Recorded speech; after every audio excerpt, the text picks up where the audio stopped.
క్రీస్తునందు ప్రియమైన దేవుని బిడ్డలారా, మన ప్రభువును రక్షకుడైన యేసుక్రీస్తు ప్రశస్త నామంలో మీ అందరికీ నా హృదయపూర్వకమైన వందనాలు తెలియజేస్తున్నాను. నాతో మాట్లాడు ప్రభువా అనే అనుదిన కార్యక్రమంలో భాగమై దేవుని వాక్యాన్ని వింటూ ఆధ్యాత్మికంగా బలపడుతూ ఉన్నందుకై మీ అందరికీ మరొకసారి నా హృదయపూర్వకమైన వందనాలు తెలియజేస్తున్నాను. మన కొన్ని దినాల నుండి యేసు ప్రభు కొండ మీద చేసిన ప్రసంగం, అందులో నుండి కొన్ని అంశాలను గురించి మనం ధ్యానం చేస్తున్నాం. మరి ఈ దినము కూడా ఒక అంశాన్ని గురించి మనం ధ్యానం చేద్దాం. దేవుని వాక్యాన్ని చదువుకుందాం. మత్తయి సువార్త 6వ అధ్యాయం 22వ వచనం. దేహమునకు దీపము కన్నే గనుక నీ కన్ను తేటగా ఉండిన ఎడల నీ దేహమంతయు వెలుగుమయమై ఉండును. నీ కన్ను చెడినదే అయితే నీ దేహమంతయు చీకటిమయమై ఉండును అని యేసు ప్రభు ఆ కొండ మీద చేసిన ప్రసంగంలో ఆ ప్రజలకు ప్రభు తెలియచేశాడు. మానవ శరీరంలో కన్ను అత్యంత కీలకమైన జ్ఞానేంద్రియం.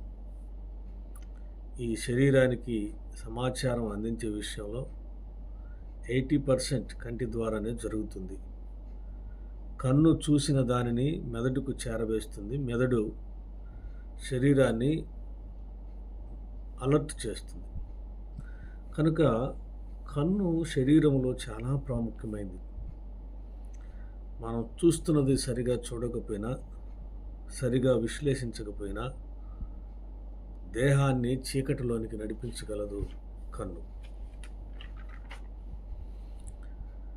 మన కన్ను మన దేహానికి దీపం లాంటిదని ప్రభువు తెలియచేస్తున్నాడు. మన కన్ను తేటగా ఉంటే దేహమంతయు వెలుగుమయమై ఉంటుంది. కన్ను తేటగా స్పష్టంగా చూడలేనప్పుడు సత్యమును గ్రహించలేము. ఏకదృష్టితో చూడలేనప్పుడు ఒక వస్తువు నీకు రెండు వేరువేరుగా కనబడుతుంది. ఏది సత్యమో ఏది అబద్ధమో తెలుసుకోలేము. నా కన్నులు బాగానే పనిచేస్తున్నాయి, దూరదృష్టి ఉన్నది, లోకములు అన్నిటినీ చూడగలుగుతున్నాను, అందరినీ చూడగలుగుతున్నాను అని మనం అనుకుంటూ ఉంటాం.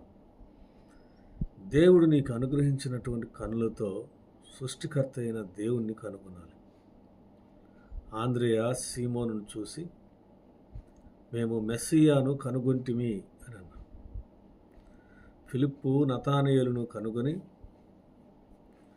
ధర్మశాస్త్రంలో మోషేయు ప్రవక్తలను ఎవరిని గూర్చి వ్రాశారో ఆయనను కనుగొంటిమి అని అన్నారు.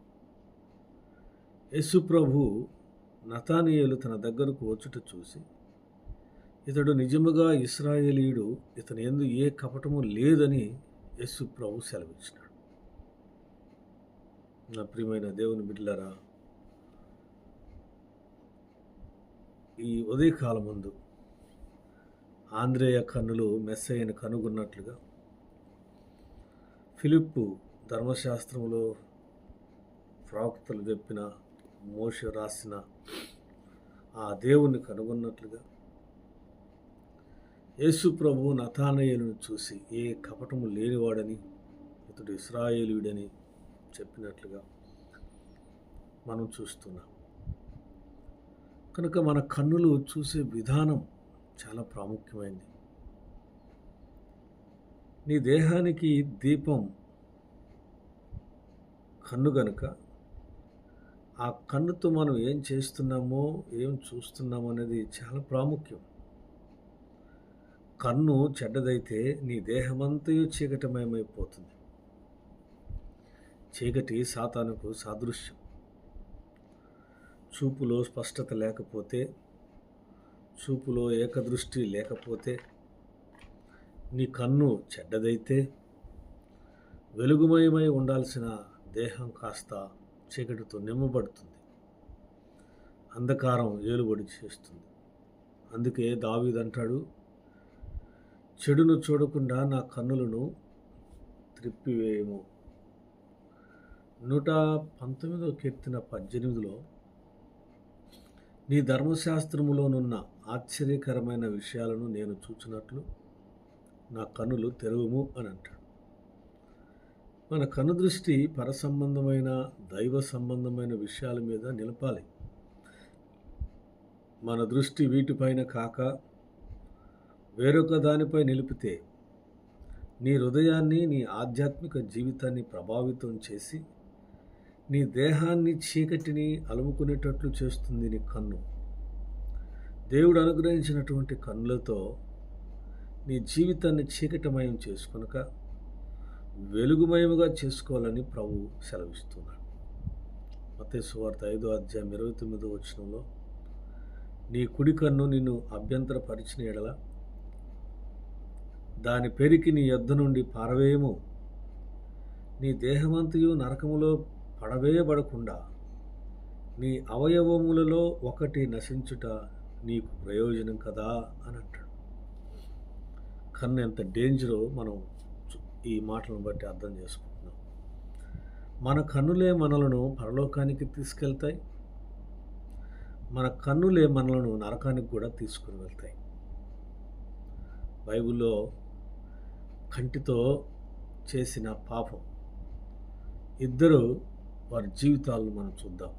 ఒకరు దావీదు, మరొకరు సంసోను.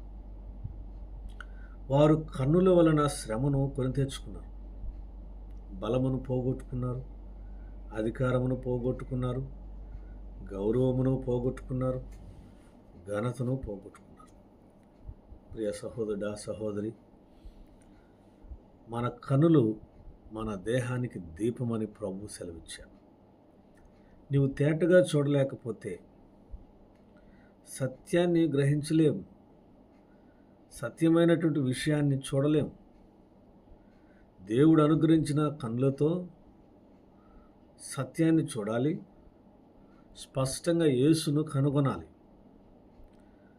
కన్ను నిన్ను పాపం వైపు, లోకం వైపు చూడమని నిన్ను అభ్యంతరపరుస్తుంటే ప్రార్థించాలి.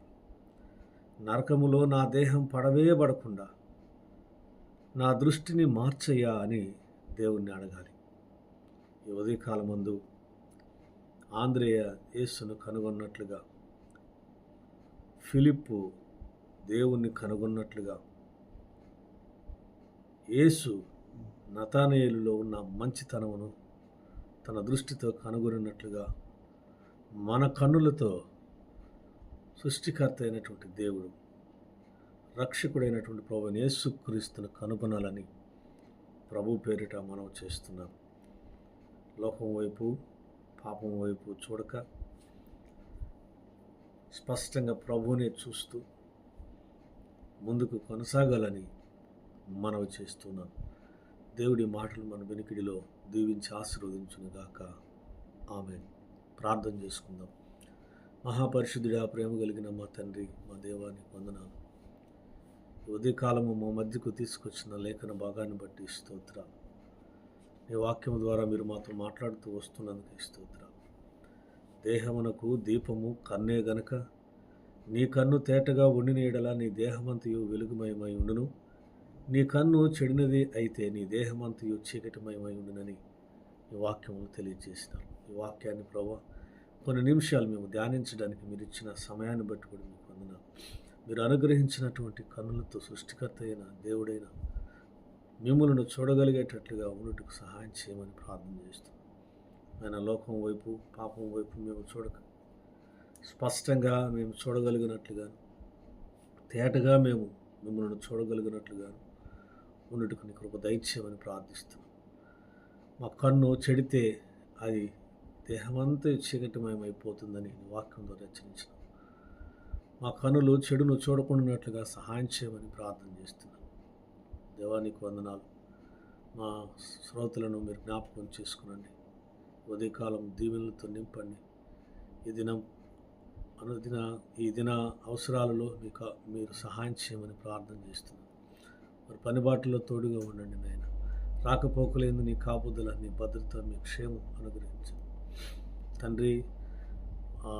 మా శ్రోతలకు అనుగ్రహించినటువంటి బిడ్డలను బట్టి మీకు వందనాలు.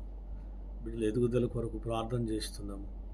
నాయన సాతాను చేతులు చిక్కకుండానట్లుగా సహాయం చేయండి. నాయన బిడ్డలకు తెలివి, జ్ఞానము, బుద్ధిని మీరు దయచేయమని ప్రార్థన చేస్తున్నాను. తల్లిదండ్రులకు లోబడే మనస్సును బిడ్డలకు దయచేయమని ప్రార్థన చేస్తున్నాను. నాయన వారి కనుదృష్టి నీ మీద నిలుపుటకు సహాయం చేయమని ప్రార్థన చేస్తున్నాను. దేవా, నీ యందు భయము భక్తి కలిగి జీవించుటకు నీ కృప దయచేయమని ప్రార్థన చేస్తున్నాను.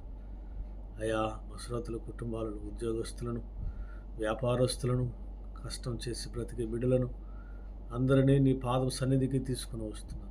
ప్రతి ఒక్కరిని మీరు దీవించి ఆశీర్వదించండి. వారి కుటుంబ అవసరాలు తీర్చండి. కుటుంబంలో సంతోషము, సమాధానము, నెమ్మది మీరు అనుగ్రహించమని ఈ ఉదయకాల దీవెనలతో నింపి బలపరచమని యేసుక్రీస్తు పరిశుద్ధ నామమును బట్టి ప్రార్థించి అడిగి వేడుకొనుచున్నాను తండ్రి. ఆమేన్. తండ్రి, కుమార, పరిశుద్ధాత్మ త్రియేక దేవుని దీవెన సదా మనకు తోడే ఉండి నడిపించునుగాక. ఆమేన్.